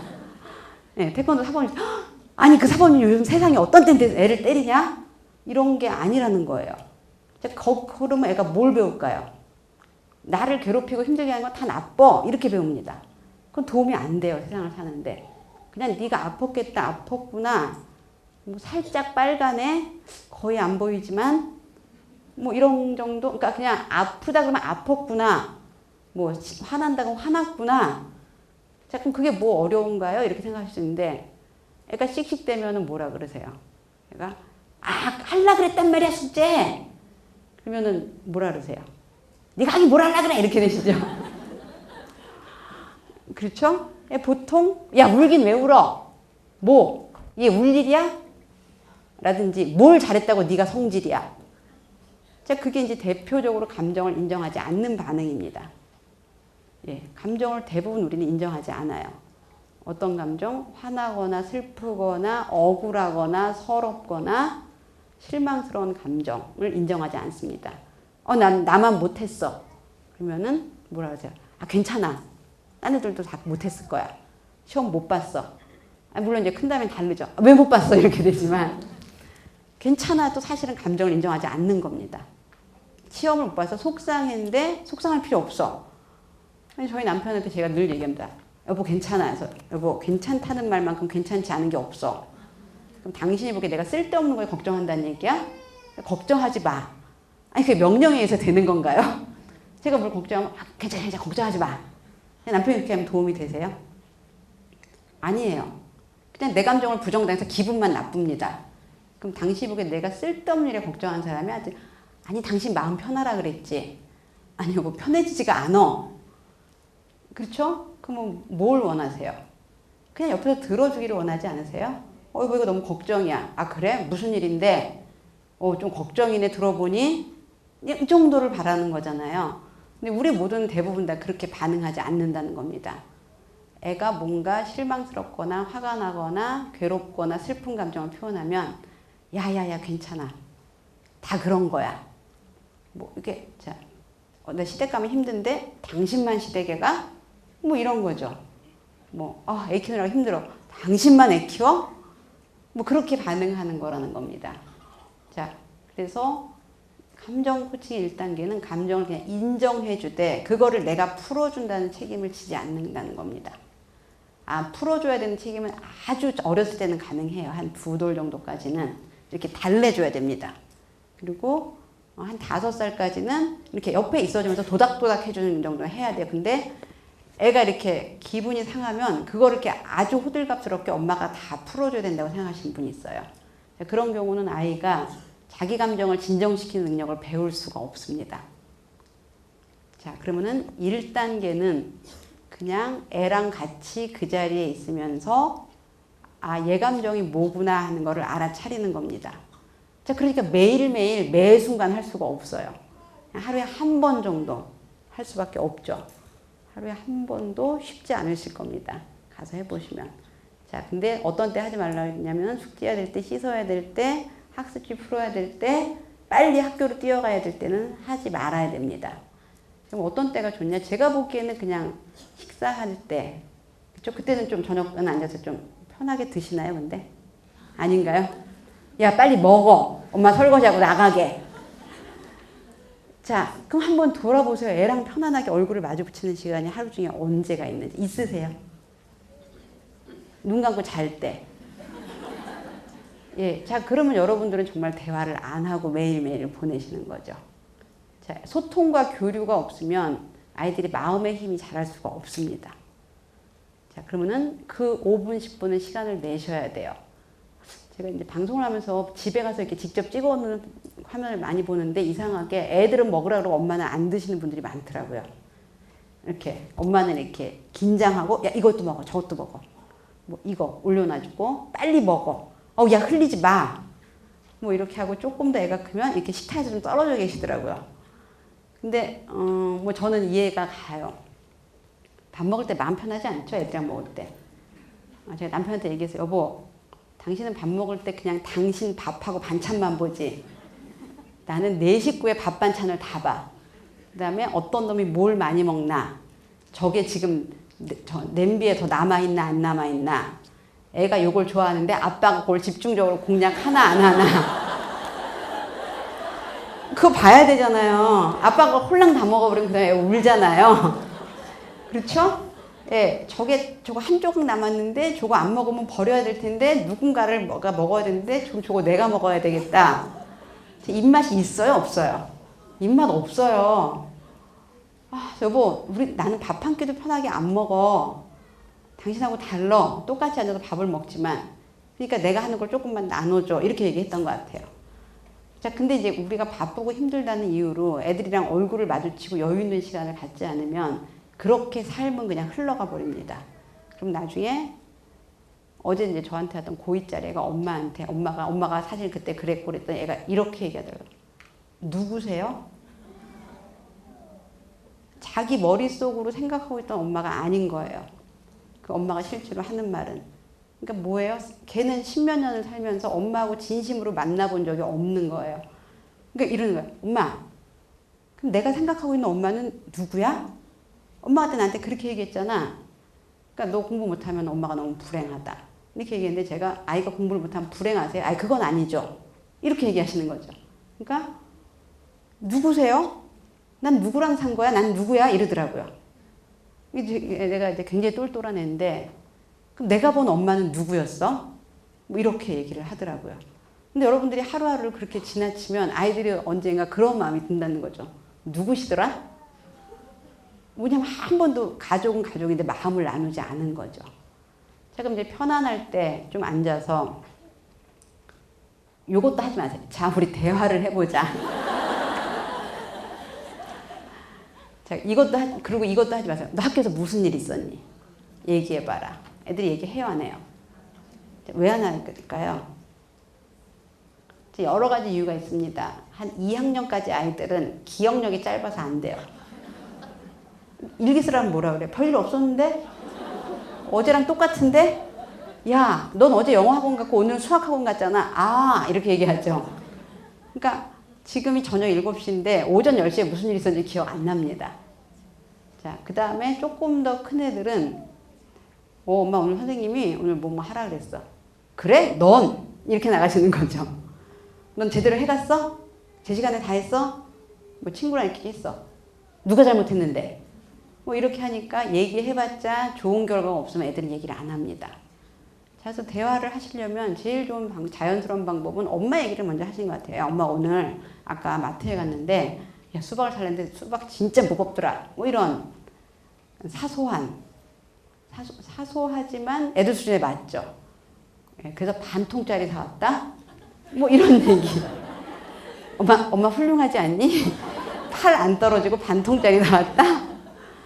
뭐 이런 뭐 이렇게 애 나이에 맞게. 뭐 애가 유희왕 카드에 관심 있으면 야 엄마 아까 길 갔는데 어떤 애가 유희왕 카드 갖고 있더라. 요즘 니네 학교에 이거 되게 유행인가 봐. 애들이 좋아하는 주제가 뭔지 여러분들이 조금만 생각하면 알 수 있으세요. 자, 그런 얘기를 자연스럽게 먼저 하시면 아이들이 얘기를 하게 됩니다. 자, 그럼 이제 불쑥 뭔가 대화거리가 될 만한 주제가 나온다는 거죠. 그렇죠? 엄마 오늘 있지 내가 숙제를 했는데 공책을 안 갖고 갔어. 그 선생님한테 혼났다? 그럼 보통 오시죠. 그러게 엄마가 뭘 했니? 미리미리 챙겨야 된다 그랬지. 자, 이제 그런 얘기는 도움이 되라고 원래 하시잖아요. 그런데 도움이 되나요? 안 되나요? 도움이 안 됩니다. 이미 지나간 얘기는 그냥 대화거리로 삼으세요. 아, 그랬어? 안 되세요? 될까요? 안 될까요? 그럼 그건 너무 좀 예민한 이슈군요. 그거 말고. 뭐, 아까, 뭐, 제가 체육 시간에 축구를 했는데, 어떤 놈이 내 발을 뻥 차지 뭐야? 공을 차는 척하고? 뭐, 이렇게 얘기하면 그거는 또 뭐라고 하실래요? 야, 걔가 일부러 그랬어? 너 어떻게 했어? 너도 한번 차지 그래? 뭐? 안 찼다고 너 바보냐? 자, 그 자동 반응이죠. 여러분들이 웃으시는 건 자동 반응입니다. 자, 근데 그렇게 자동 반응을 하는 이유는 사실은 우리가 앞에다 애를 두고 있지만 애를 안 보고 있는 거예요. 애가 보이면, 그러니까 뭐냐면 내 머릿속에 그 장면을 떠올리는 거죠. 이게 바보같이 맞고 왔구나. 얘가 지금 어떤 마음으로 어떤 기분으로 왜 그 얘기를 하는지는 하나도 안 보고 있는 겁니다. 그러니까 사실 굉장한 집중력이 필요해요. 그러니까 기분 좋을 때, 시간 많을 때 집중해서 5분씩만 하시라는 거죠. 그러니까 이를 악물고 하셔야 됩니다. 자, 그 다음에 그것도 힘드시면 이렇게 포스트잇을 붙인 다음에 몇 월 며칠 했다 안 했다 동그라미 X를 하세요. 그 다음에 이렇게 남편한테 보여주세요. 여보, 이제 저희 남편은 신씨입니다. 여보, 내가 신희원을 위해서 이걸 했거든? 당신이 나한테 상을 좀 줘야 돼. 상을 달라 그러세요. 내가 애를 위해서 이렇게 애쓰고 있거든? 근데 얘가 조씨가 아니야. 네, 저희 애들은 조씨가 아니다. 저는 조지만. 그러니까 당신 아들, 딸을 위해서 내가 이렇게 애쓰고 있는데 뭐 그냥 큰 거는 안 바라고 적당히 하세요. 남편이 그래? 하면서 기분 좋게. 저는 이제 그래서 주로 많이 하는 게 올 때 그러면은 뭐 어디 들려서 커피하고 케이크 한 조각 사다 줘. 그건 되게 기분 좋게 사오더라고요. 베스킨라빈스 아이스크림 10,000원짜리 한 통 사다 줘. 물론 몸에는 도움 안 됩니다. 근데 이제 뭐냐면 가족이 함께 하는 기회로 삼는 거죠, 저는. 그래서 우리 애들하고 이런 얘기 했어. 또 애가 이러더라고. 아, 그래? 그놈 참. 이렇게 이제 얘기가 되는 거죠. 그래서 하루에 한 조각씩만 하시라는 겁니다. 자, 이제 이 아이가 얘기를 하면은 1번, 무조건 듣는다. 끊지 말고 듣는다. 말 안 돼도 참는다. 야, 말이 되게 좀 해봐. 자, 근데 야, 너 말이 좀 되게 해볼래? 이거랑 말이 되게 좀 해봐. 여기 실려있는 감정은 굉장히 다르죠? 엄마가 잘 못 알아듣겠는데 좀 알아듣게 말을 해볼래는 요청이죠. 야, 말이 되게 좀 해봐는 비난이죠. 말도 제대로 못해? 자, 그럼 여기서 대화는 끊깁니다. 제가 이제 어제 그 엄마랑 딸이랑 대화하는 거 보고 엄마가 미친 듯이 말을 끊는구나 이런 생각이 들었어요. 정말 문장을 2개를 못 넘어가요. 그랬더니 애가 맨날 이랬어요 이러더라고요. 맨날 이랬어요. 우리 엄마는, 그리고 엄마가 막 얘기하다가 감정이 격해지면 애도 이제 감정이 격해지잖아요. 그럼 애가 아니 그러니까 엄마 내가 이러면 그 엄마가 그만하자. 이렇게 해봤자 너랑 나랑 화만 나고 좋은 일 하나도 없어. 그만해. 근데 얘가 그거에 대해서 엄청나게 서운하고 분노한 마음이 있더라고요. 엄마는 엄마 할 말 다 했어. 화낼 거 나한테 다 냈어. 근데 내가 하려고 그러면 못하게 했어. 늘. 근데 제가 어제 그걸 눈으로 본 거죠. 얘기하다가 그럼 그 얘기 그만하고. 그래서 아니 어머니 얘는 지금 한마디도 안 했거든요. 얘 지금 한마디도 안 했어요. 한마디도 안 했는데 그만하자 그런 거죠. 본인 할 얘기 다 하고 화낼 거 다 냈어요. 그 다음에 남은 건 뭐예요? 애가 하는 말을 받아줘야 되는 거죠. 안 하고 싶은 거예요. 끊었어요. 그러니까 애가 엄마랑 얘기해봤자 소용없어 이런 마음이 드는 거죠. 자, 그래서 주제는 가벼운 걸로 하셔야 돼요. 무거운 대화는 감정을 폭발시키지 않고 하기가 어렵습니다. 자, 그리고 일단 무조건 듣고 여러분들이 하실 수 있는 말은 질문밖에 없습니다. 그래서 어떻게 했는데? 야, 왜 그랬는데? 요건 질문 아니에요. 왜 그랬는데? 이건 뭐예요? 왜 대답을 못 하세요? 자, 이거 질문인가요? 비난입니다, 비난. 예. 자, 그 방송할 때 되게 좋은 점은 제가 치료자로서 역할을 하는 것도 참 큰 영향을 미치는데 촬영한 걸 어머니들이 보는 게 굉장히 큰 효과가 있습니다. 자기가 저렇게 얄밉게 말하는지 몰랐대요. 그 최근에 하신 분은 제가 정말 어머니 너무 죄송한데요. 그냥 이 단어밖엔 제가 떠오르질 않아요. 어머니가 아이나 남편한테 얘기하는 그 목소리를 계속 듣고 있으니까 딱 한 단어가 떠오르는데 이 단어를 참 입 밖에 내려니까 죄송하네요. 무슨 단어냐면 비아냥. 비아냥돼요. 이게 한 거야? 못한다면서? 이렇게 계속 얘기합니다. 모든 말이. 그래서 약간 제가 듣는데 참을 수가 없더라고요. 근데 남편이랑 사이가 굉장히 안 좋대요. 그래서 왜 싸우세요? 말투 때문에 싸운대요. 그래서 갖고 가서 보시라고 영상을 드렸어요. 7번 보셨대요. 자기도 들을 수가 없다 그러더라고요. 들을 수가 없대요. 자, 근데 이제 어떤 심리학자들이 실험을 했습니다.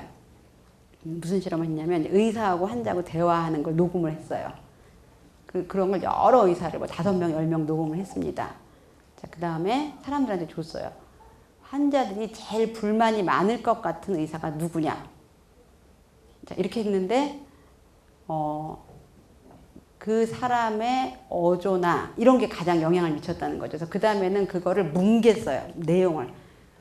아예 어디가 아프세요? 이렇게 내용을 다 뭉갰습니다. 그리고 딴 사람들한테 보여줬는데 그때도 역시 똑같다는 겁니다. 그건 뭐냐면 대화를 할 때 중요한 거는 그 대화 안에 내용보다는 표정, 어조, 톤 이런 게 70%고 내용은 30%예요. 그러니까 애가 시험을 못 봤는데 너 이렇게 하고 나중에 어떻게 살라 그러니? 이 말을 한다고 치죠. 야, 너 이렇게 하고 어떻게 살라 그래? 이거랑 너 이렇게 갖고 어떻게 살라 그러니?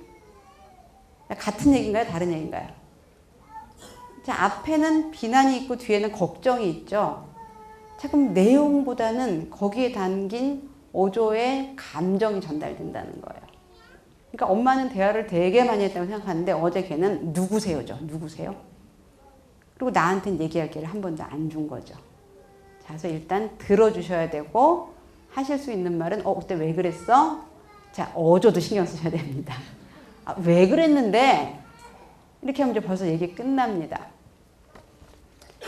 자, 선생님 여기까지만 해도 굉장히 훌륭하게 하신 거예요. 굉장히 훌륭하게 하셨는데, 자, 그 다음에는 조금 더 우리가 이제 진도를 나가면 이런 것들을 해볼 수가 있습니다.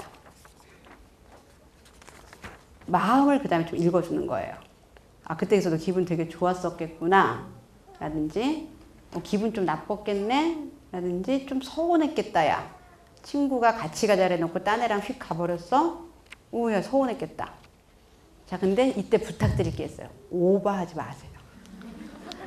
요즘 이 마음 읽기가 저기 유행하면서 오버하시는 분들이 많아요. 근데 마음 읽기는 이거죠. 정확하게 상대방의 마음을 알아차리는 거지, 나라면 이랬겠다 하는 거를 과하게 표현하는 게 아니에요. 야, 너 진짜 서운했겠다. 근데 여러분들이 이제 오버하면은 금방 알 수 있어요. 애가 이렇게 딴 데로 갑니다. 이렇게 주제가. 이게 딴 관심사가 없어져요. 너 진짜 서운했지. 그러면은 약간 얘기하기 싫어합니다. 그냥 가볍게 하시면 돼요. 그러면은 아이가 그게 진짜 마음에 와서 꽂혔으면, 기분 진짜 나빴어. 이렇게 하고 감정이 실린 반응이 나옵니다. 그럼 기분이, 야, 들어보니까 너 들어보니까 기분 진짜 나쁜가 보다. 기분 나빴겠다. 이렇게 하고 거기서 무슨 솔루션을 제시하지 말고 좀 시간을 보내주세요. 자, 이제 요거 되게 중요합니다. 아까 말씀드린 대로 자기 마음속에 일어나는 괴로움이나 동요를 요때 애가 이렇게 진정시키는 거예요. 근데 누가, 야, 그게 무슨 화낼 일이냐 이러면 이것 때문에 마음 상하죠. 이 말을 들어서 마음 상하기 때문에 이게 가중돼서 달래지지가 않고 더 화가 나는 거죠. 아, 그게 왜 별일이 아니야? 뭐 이렇게 되겠죠. 그렇죠? 그러니까 이렇게 엄마가 옆에서 지켜봐주고 인정해줄 때 애들이 마음에 힘을 얻습니다. 그러면서 이제 자기 스트레스를 다루는 연습을 그때 하는 거죠. 자, 내가 애 때문에 되게 힘들었어요. 막 정말 오늘은 내가 왜 엄마인가 싶어요. 내 직업이. 남편이 와서 여보 내가 오늘 죽을 뻔해서 너무 힘들어 죽겠어. 그러면 이제 저희 남편은 이제 훈련이 많이 됐습니다. 이렇게 얘기합니다. 뭐 해줄까? 그럼 내가 뭐 해줄까? 근데 사실 이제 어줍지 않은 말 하는 것보다 그게 더 나아요. 그렇지 않나요? 그래서 그러니까 하도 이제 제가 여러 번 그랬더니 남편이 뭐 해줄까? 그래서 근데 제가 요구합니다. 1번 여보 진짜 고생 많았어 라고 얘기해. 당신 진짜 고생 많았어. 참 고생이 많다. 근데 요거 좀 약간 좀 덧붙이기도 하더라고요.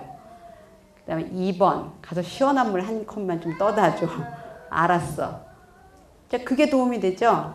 예, 거기다 대고 이렇게 저놈 새끼들 애들 오라 그래. 내가 혼낼게. 제가 도움 되세요? 예, 아닙니다. 내가 느끼는 감정, 받고 싶은 위로 그만큼 해주시는데 그게 처음엔 잘 안 느껴지세요. 그러니까 조금씩 하시면 돼요. 조금. 아, 그랬어? 그랬구나. 뭐 이 정도. 그 정도만 해도 애가 그게 정말 서럽고 힘들었으면 이렇게 왈칵하고 나옵니다. 그럼 이제 거기에 맞춰서 반응해 주시면 돼요. 자, 이제 마음 읽기는 여기까지입니다. 자, 여기까지예요. 자, 이제 요 마음 읽기는 사람과 사람 간의 진정한 소통이 된다는 느낌을 주면서 아이들한테 이렇게 마음의 힘이 되고 스트레스를 다루는 능력을 키워줍니다. 이제 저희 병원에 오는 환자 중에 경계선 성격장애라는 환자들이 있는데 이분들은 자해가 되게 심해요. 근데 왜 자해하냐면 너무 괴로워서 마음이 너무 괴로운데 여기다 집중하면 죽을 것 같으니까 몸에다가 상처를 내요. 여기가 아프니까 마음 괴로운 게 좀 가라앉는다는 거예요. 자, 근데 뭐가 그렇게 괴롭냐? 이 사람들을 많이 데리고 연구를 해봤더니 어렸을 때 감정을 인정받지 못하는 게 핵심이었어요. 야, 아프긴 뭐가 아파? 피도 안 나는데. 뭐라든지. 야, 엄마가 도망갔냐? 뭐가 무서워? 야, 깜깜한 건 잘하는 거야? 뭐가 무서워? 깜깜한 게. 이렇게 반복적으로 감정을 부정당하면 그 부정당한 느낌이 쌓여서 너무 고통스러움의 핵심이 된다는 거예요.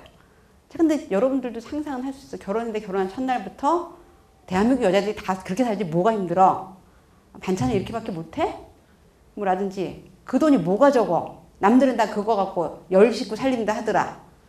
근데 그 남편은 때리지도 않고 술도 안 마시고 도박도 안 하고 외도도 안 해요. 그러면서 자기는 좋은 남편이라 그래요.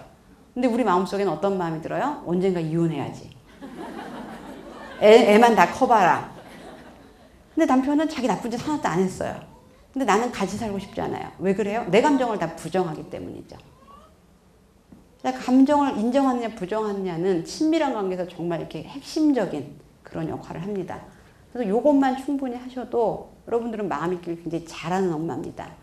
근데 이제 어른끼리는 이 정도 해도 되는데 애들은 이제 거기서 안 끝납니다. 뭐냐면 그럼 그 다음에 어떻게 할 것인가 하는 구체적인 해결과 다뤄야 될 행동이 남아 있어요. 이제 아들이 이제 시험 때서 제가 이제 시험 공부를 봐준다기보다 이제 계획을 쭉 세워놓고 거기에 맞춰서 공부를 하게 하는데 이놈이 무슨 과목을 하느냐에 따라서 아주 태도가 다릅니다. 사회는 얼른 끝내요. 과학 등 신나서 풉니다. 수학은 갑자기 졸립니다. 그 전에 아무리 많이 줬어도 갑자기 졸음이 확 몰려와요.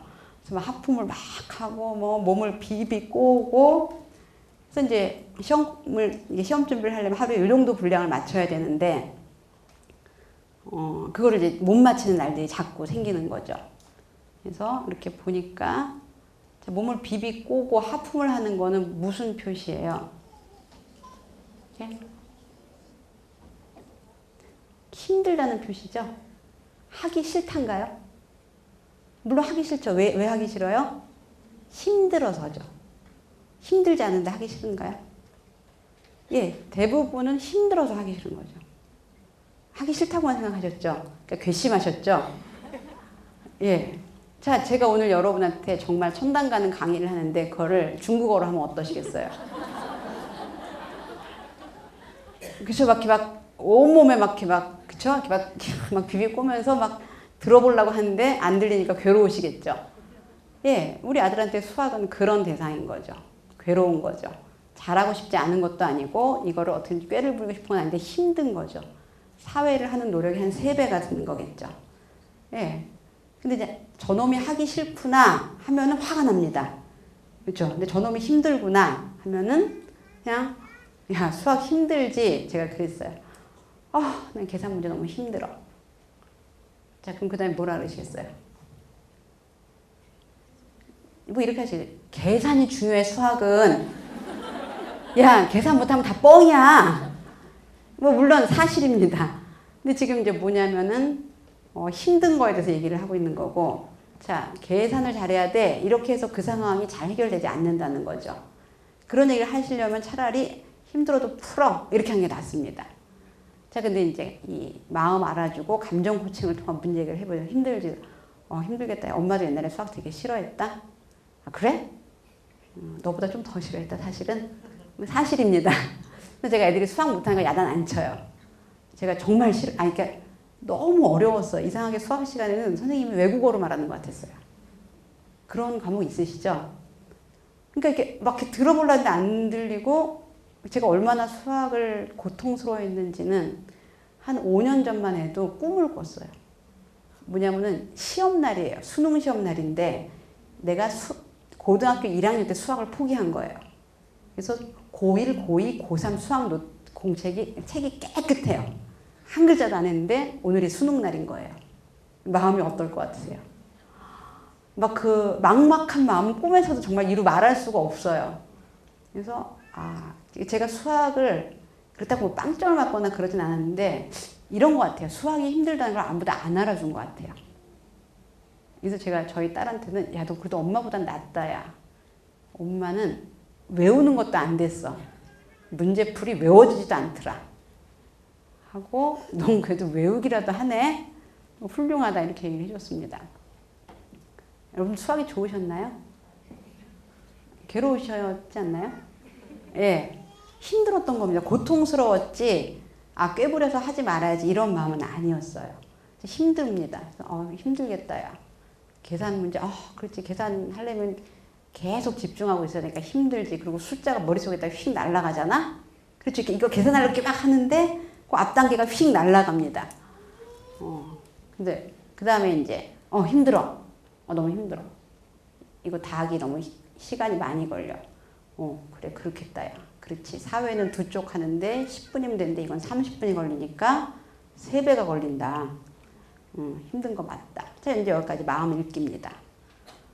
자, 이제 그 다음에 이제 문제 해결로 넘어가야 된다는 거죠. 근데 이때는, 야, 그럼 힘드니까 자라야. 힘드니까 엄마 대신 풀어줄까? 이제 이렇게 되니까 우리가 마음 읽기를 하려고 해도 잘 되지도 않고 마음 읽기를 열심히 했는데 애가 이상해지는 겁니다. 그렇죠? 보통은 마음 읽다가 야 해! 이렇게 되죠.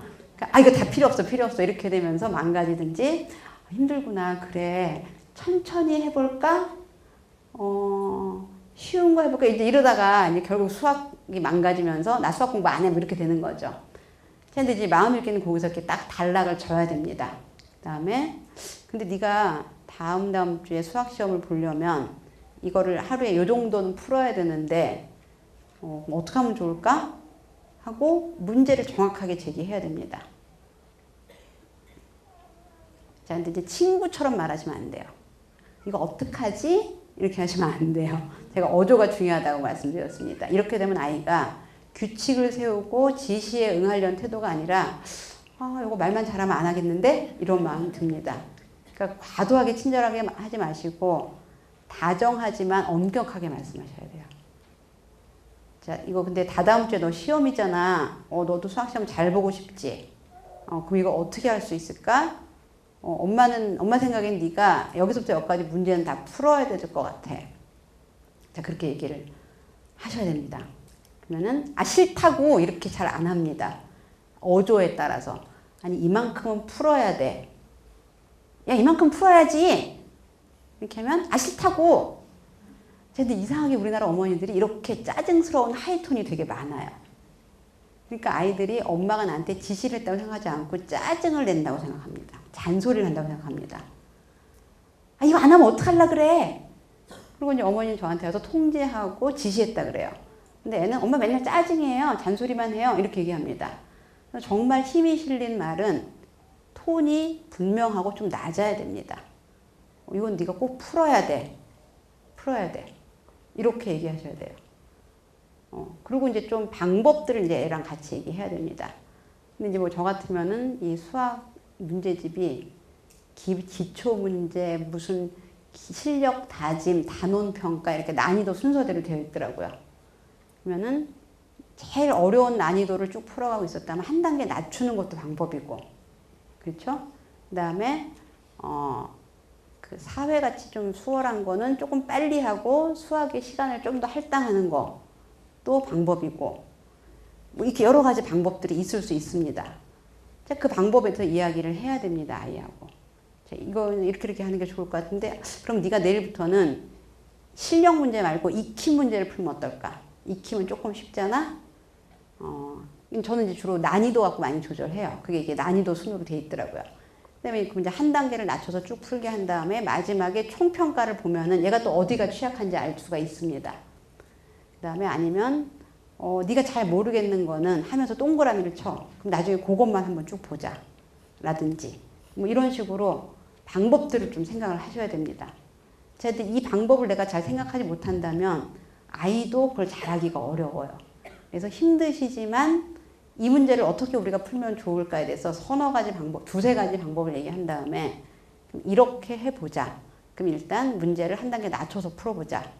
그리고 한 두세 번 해본 다음에 엄마랑 같이 다시 보자. 그 방법이 맞나 안 맞나. 자, 꼭 해야 돼. 자, 이건 엄마랑 정한 거니까 네가 꼭 지켜야 돼. 자, 이게 이제 행동은 통제한다 해당합니다. 그러니까 마음은 알아주되 행동은 통제해야 되는 거죠. 자, 이것들은 서로 각각이 둘 다가 너무 중요해서 한 가지만 갖고는 애를 키울 수가 없습니다. 마음만 읽어주면은 애가 자기 감정을 다스리지 못하는 아이가 됩니다. 인간사에서 겪는 그 각종 스트레스와 온갖 감정을 그냥 못하겠다고 싫다고 나 못 참어 이런 어른으로 커나가요. 아니면 갖고 싶다고 먹겠다고 할 거라고 이렇게 되는 거죠. 근데 뒤에만 하면은 얘가 통제만 계속하면 자기 감정이나 욕구나 동기가 없어집니다. 근데 제가 보니까 이제 저희 병원에 의과대생도 오고 저랑 같은 전공을 하는 사람들도 오는데 얘네들은 주로 통제만 당한 애들이더라고요. 엄마가 풀어, 시끄러, 무슨 소리야? 이렇게 해서 공부는 합니다. 공부는 하는데 저희 교수님들이 다 너무 힘들어하는 게 동기가 없어요. 얘네들은 뭘 하냐면 시키는 걸 합니다. 시키지 않은 건 안 합니다. 편하려고 안 하는 게 아니라 자기 안에 어떤 동기가 없어요. 왜냐하면 늘 넌 이거 해, 저거 해, 아니 이건 할 필요 없어를 다 엄마가 결정해주고 통제만 하니까, 그러니까 엄마 하기 싫을 때 시끄러, 쓸데없는 소리 하지 마, 이거 해야 돼, 이렇게 하니까 계속 수동적인 입장에서 살았죠. 그러니까 20살이 되고 30살이 됐는데 하고 싶은 게 없어요. 원하는 게 없어요. 그러니까 하다못해 우리나라에서 정말 가장 선호하는 의과대를 왔는데, 이네들한테 너네는 학생들 제가 물어봅니다. 앞으로 원하는 게 뭐야? 하고 싶은 게 뭐야? 그렇게 가만히 있습니다. 아니 이제 앞으로 원하는 게 있을 거 아니야. 졸업하는 거? 이러더라고요. 졸업하는 거래요. 그래서 졸업이야 다 하지. 아니에요. 유급당한 애들도 있어요. 물론 유급당한 애들도 있습니다. 근데 자기 삶을 주체적으로 바라보면서 그 끝 어떻게 가야겠다는 동기가 없습니다. 근데 이제 누군가가 얘기해주면 그래 볼까? 이렇게 생각하죠. 야, 너 대학 동안에 남으면 어때? 그래 볼까? 그러면 그럼 나 대학 동안에 남을래? 그럼 그 다음에 또 가만히 있습니다. 너 남고 싶으면 거기에 맞게 네가 어떤 목표를 갖고 행동을 해야지. 뭐요? 아니 뭐 논문을 쓰든지 연구를 하든지. 그래요? 그럼 그래 볼까? 이렇게 됩니다. 아주 답답해서 죽을 것 같아요. 그래서 요즘은 약간 막 큰 애들을 뽑고 있습니다. 막은 이런 애들이 좀 잘하더라고요. 뭐냐면은 의학 전문 대학원, 그래서 일반 대학을 졸업하고 사회생활 하다가 다시 공부하고 싶다고 해서 온 애들은 정말 자발적이에요. 그리고 걔네들은 대체로 보면 부모가 좀 놔뒀습니다. 그러니까 너가 잘 커라 하고 놔둔 게 아니라 먹고 살기 힘들어서 뭐 엄마가 어떻게 해서 이렇게 그냥 나도 자기가 이렇게 막 힘들게 길을 찾은 애들이에요. 얘네들은 이제 뭐 똑똑하기도 한 거겠죠. 이제 그러다가 길이 어긋나는 애도 있는데, 얘네들은 자기가 나 요거 다음에 요거 할래. 아니 나 요거 하고 싶어. 그래서 지금 저희 1년차 레지던트 2명이 35살이에요. 근데 한 애는 수의과를 나와서 공무원이 됐어요. 공항에서 검역을 해요. 그래서 너는 왜 그만두고 의과대학에 왔어? 너무 단조롭대요, 하는 일이. 발전이 없대요. 맨날 개만 본대요. 근데 제가 생각해도 정말 지겹겠더라고요. 이렇게 개를 보고 해봐. 이놈 병에 걸렸나 안 걸렸나. 그래서 지금 와서 정말 잘하거든요. 이렇게 훌륭한 능력을 가진 애가 그런 일만 하니까 스스로 이건 내가 이렇게 내 자신이 발전되는 일이 아니야 하고 다시 공부한 거죠. 또 한 애는 여자인데 약대를 나왔어요. 걔도 너무 단조롭고 자기 능력을 충분히 발휘할 수 없어서 다시 왔대요. 둘이 정말 잘합니다. 정말 잘해요. 그래서 정말 사랑받고 있어요. 근데 얘네들은 뭘 해야 될지 분명히 스스로 알고 있고 하고 싶은 거를 위해서 목표를 정하고 거기에 맞는 행동을 할 수 있는 아이들이에요. 아이가 아니군요. 35이니까. 예. 근데 얘네들은 감정을 과도하게 억압당하거나 일방적인 지시만 들은 게 아니죠. 자, 근데 애들을 이렇게 잘 관리하시는 어머니들은 특징은 주로 감정을 억압합니다. 야, 지금 참으면 나중에 다 잘 돼. 이렇게 얘기를 하죠. 그러니까 아이들이 성적은 좀 나올지 모르지만 자기 삶에서의 어떤 생동감 있는 자발적인 에너지가 없는 상태로 이제 커나갑니다. 자, 그래서 이쪽도 잡고 이쪽도 잡으셔야 돼요. 근데 이쪽을 잡으려면 사실은 이쪽을 잡아야 된다는 거죠. 내가 이 아이로 하여금 뭔가를 열심히 하려면 감정을 부정하면 그건 대단히 힘듭니다. 안 힘들어 해. 이런다고 안 힘들구나. 내가 바보구나 바보. 안 힘들어 수학이 뭐가 힘들어. 하고 열심히 절대로 안 한다는 거죠. 그러니까 3학년 되면 손 놓는 애, 5학년 되면 손 놓는 애, 중2 되면 포기하는 애, 고1 되면서 계속 엎드려 자는 애. 이렇게 퍼센트가 점점 늘어갑니다. 제가 수원에 병원이 있는데 수원시는 한 몇 년 전까지만 해도 야자가 예외가 없었어요. 근데 수원시 전체 고등학생 중에 10%가 학교를 중간에 그만둔다 그러더라고요. 그 야자를 견딜 수 있지가 않아요. 근데 내가 예를 들면 그 반에 40명인데 35등을 한다고 치죠? 하루 종일 학교에서 뭐 해요? 그렇죠? 예. 그래서 저는 차라리 그런 애는 수업 끝나면 집에 가서 운동 좀 하고 그 다음에 취약 과목을 조금 하든지 잘하는 과목을 좀 하든지 하는 게 성적 올리는데 훨씬 더 도움이 된다고 생각해요. 근데 제가 그 교장선생님들하고 이렇게 회의를 해봤는데요. 제가 그렇게 얘기했다. 이렇게 얘기해요. 아니 애들을 언제까지 놀릴 겁니까? 그래서 아 이분은 애들이 숨만 쉬고 공부해야 된다고 생각하는구나. 본인도 숨만 쉬고 일하나? 예, 그분 애들보다 늦게 출근해서 일찍 퇴근하십니다. 중간에 슬슬 돌아다니시고 낮술도 좀 드십니다. 제가 다 알아요. 근데 애들 보고 숨만 쉬고 공부하라는 거예요. 애들 보고 숨만 쉬고 공부하는데 절대로 숨만 쉬고 공부하지 않아요. 우리도 안 그랬습니다. 그렇죠? 자, 그래도 힘든 공부를 소화하려면 마음에 힘이 있어야 되는데 그게 이 감정을 알아주는 그 단계라는 거죠. 그래서 마음 알아주기와 행동을 통제하는 건 늘 같이 가야 된다는 거, 마음을 시도 때도 없이 알아주실 필요는 꼭 없다는 거. 저는 그냥 시도 때도 없이 알아주는 게 가능합니다. 그 이유는 마음은 알아주되 행동은 통제한다는 게 이제 많이 몸에 익었거든요. 그러니까 알았어 그래? 그렇구나. 근데 너 이거는 하고 해야 돼. 이게 이제 굉장히 저의 자주 쓰는 말입니다. 그리고 아이들도 알아 알고 있어 이렇게 나옵니다. 그러니까 애들은 무슨 일이 생기면 일단 엄마한테 얘기를 합니다. 왜냐면 엄마가 들어주거든요. 들어주고 인정해 주니까 뭐 이렇게 야 그런 얘기는 엄마한테 하지 말지 이런 얘기까지 다 합니다. 뭐 자기네 옆에 반에 어떤 애가 임신을 했는데 뭐 낙태를 했다는 둥. 야 그런 거 친구랑 하는 얘기야. 왜? 아니 보통 엄마들은 그런 말을 들으면 심장이 내려앉거든. 너는 엄마 심장을 그렇게 믿니? 아니 그럼 이런 얘기를 어떻게 친구랑 해? 뭐 이렇게 해서 아니 책에 보면 그렇게 나와 있어. 모든 얘기를 다 해도 된다고 생각해요. 그리고 엄마한테 얘기할 때 가장 잘 들어주고 자기 마음을 잘 알아준다고 생각해요. 그럼 얘기 다 한 다음에 너 근데 독서실 간다며? 가려고?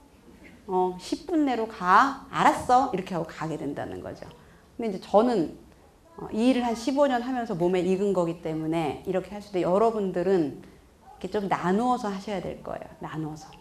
마음을 알아주는 상황은 뭘 다급하게 해야 되는 상황이 아닐 때 그냥 들어주고 말만 안 끊어도 기본은 하시는 겁니다. 첫 단계는 들어주고 말을 끊자. 지금 바빠. 야 엄마 지금 너랑 말할 틈이 어디 있니? 애랑 말할 틈이 없으면 무슨 틈이 있으세요? 그렇죠? 한 5분만 들어주셔도 됩니다. 그 다음에 토달지 않고 들어주기. 자, 그 다음에 그거서 조금 더 잘하고 싶으신 분은 그래서 네가 이랬어? 이랬구나. 자, 그겁니다. 어렵지 않아요. 어렵지 않은데 하루에 5분 한번 해보세요. 쉽지 않습니다. 자동 반응들이 있어요. 됐어 그만하고 뭐라든지 너는 이렇게 입만 열면 쓸데없는 얘기니? 애가 쓸데있는 얘기 하려면 한 15년 더 기다리셔야 돼요. 저희 딸도 맨날 한 얘기가 엄마 나는 대학교 가면 아르바이트를 열심히 할 거야. 기특한 생각이다. 그래서 복댕이를 살 거야. 복댕이가 누구시냐? 개래요 개. 그래서 근데 제가 이렇게 개 공포증이 있어요. 어렸을 때 개한테 물려서. 그러면은 이제 저는 이제 개랑 살 수가 없죠. 그런데 자기는 개를 너무 사고 싶대요. 뭐라 그래야 돼요? 그래서 그냥 그래 네가 걔를 엄마는 참 너한테 미안하다야. 걔랑 못 사는 엄마여서. 근데 좀 엄마 치료받으면 안 돼? 그래서 엄마 심리학자잖아. 치료받으면 안 돼서 자가 치료는 안 돼. 그럼 딴 선생님한테 받으면 안 돼? 물어봤는데 불치병이래.